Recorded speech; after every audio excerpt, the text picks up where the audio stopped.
Hi everyone, this is Tansy Rayner Roberts. I am the author of Pratchat's Women, and I wanted to wish you all a happy Hogswatch. If I can give you any advice for this time of year, it is to always buy yourself an excellent present, because it just takes the pressure off everyone else.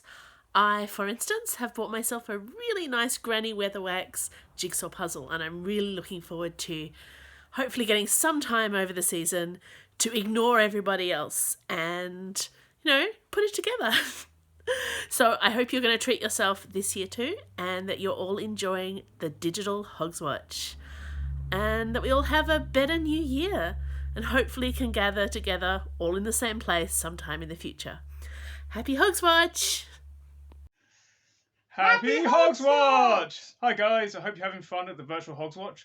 Shame we can't be there in person or in virtual because we're away at a different party. We hope you have a great time. We've been asked to say whether we've been on the good list or the naughty list. We think we've probably been on the naughty list. Do you think? You have. Oh. I'm a good girl. We see what the Hogfather brings and see if that's true. Wow, nothing per usual. But there we go. Enjoy the rest of the event. Bye. Bye. Go. Happy Hogswatch, all you Pratcheteers. Cheers. Ooh, wine. Hi, I'm guessing that if it's December, then it's sweltering in Australia, so I've dressed appropriately. It's been a busy year over here in the UK, trying to keep Amdram going through the COVID restrictions, but we finally played my new play, Murder in Ankh-Morpork, to packed houses a couple of weeks ago, and that was great to get back. So, wishing all of you a very Merry Christmas down under. Cheers.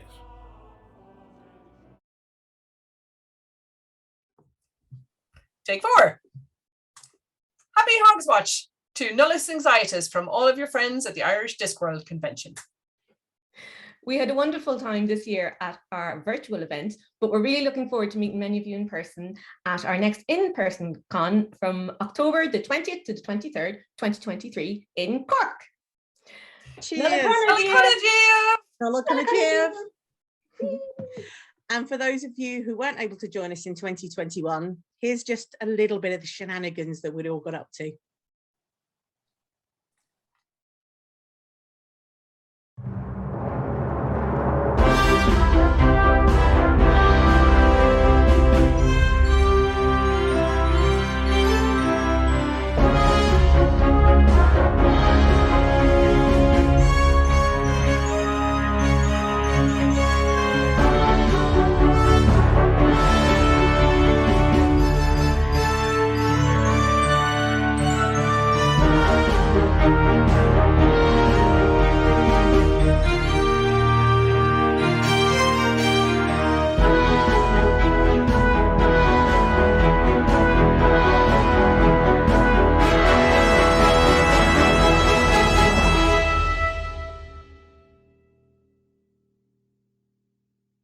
Hello? Hi. We're Pratchat. Yes. Well, more correctly, I'm Ben. No, we are Pratchat. We've become... Oh, sorry. Okay, no, but this is Ben, and I'm Elizabeth, and together we do the podcast, Pratchat. Yeah, we also fight crime, but we're not here to talk about that today. We just want to say happy Hogswatch to everyone at the Australian Discworld Convention, all the organisers and attendees at the special Hogswatch event. We wish we were there. I mean, we're probably not there. It'd be weird if we are there. Well, I mean, we could be watching this right now live, whilst also doing this live. That could be good.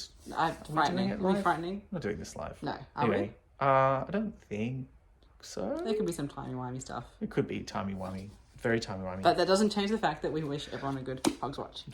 Yes. And look, thank you also to everyone at the Australian Discworld Convention, all the organisers and everyone who went. When we were there in Melbourne, we had such a great time. When we were at the online event earlier in the year, that was so much fun as well.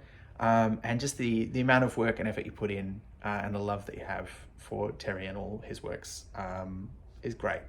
So thank you.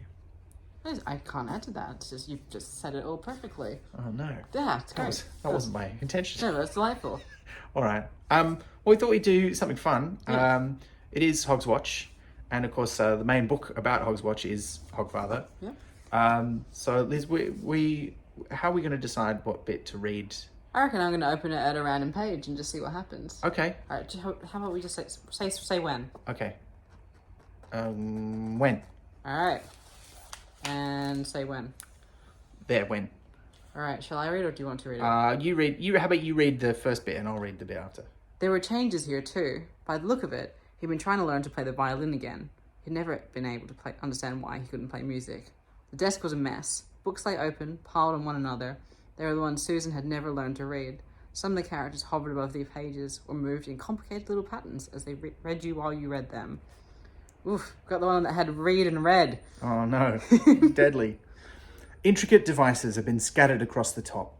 They looked vaguely navigational, but on what oceans and under which stars? Several pages of parchment had been filled up with Death's own handwriting.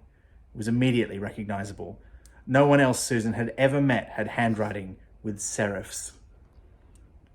It looked as though he'd been trying to work something out.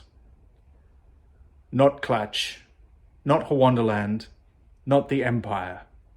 Let us say 20 million children at 2 pounds of toys per child equals 17,857 tons, 1,785 tons per hour. Memo. Don't forget the sooty footprints.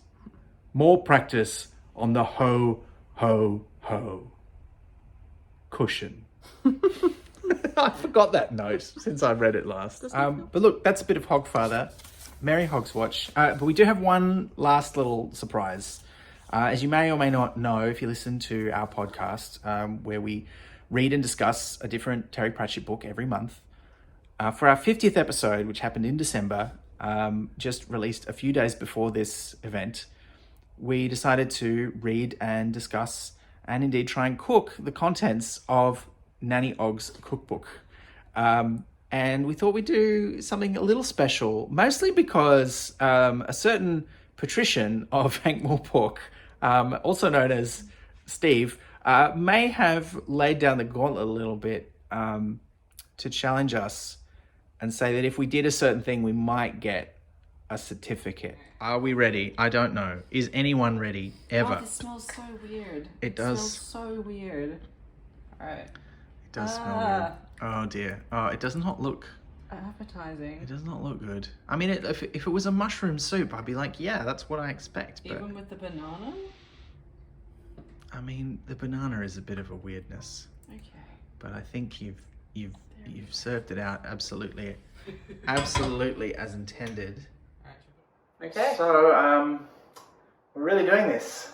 We're gonna try Nanny Ogg's banana soup surprise. I don't want to. Do you want to say a few words about what cooking it was like? Well, it brought about some horrifying smells. I They guess, were quite horrifying smells. And also, so it changed colour to be progressively worse throughout, which is unusual in a recipe. Usually, you're a bit suspicious then you add ingredients, it starts to come together. Whereas initially, like when you add the banana to the vegetable stock, I was like, it's a bit gross, but like maybe it's gonna be like salted caramel. And then you add the parsley, and then the sherry smell comes through, and then the nutmeg, and all together, it doesn't look great. And then you read the last line where she says to cut a banana like this, and you're like, is it just about the visual? I think maybe it is. But anyway, we're gonna try this so that you don't have to. Or if it's great, then you get to. Yeah. Okay. All right. I had a really big lunch, so I'm not sure. Okay. All right. All Let's just get a spoonful. Oh, it's holding its shape. Let's let it cool a little bit. It's a bit weird. Okay, hang on.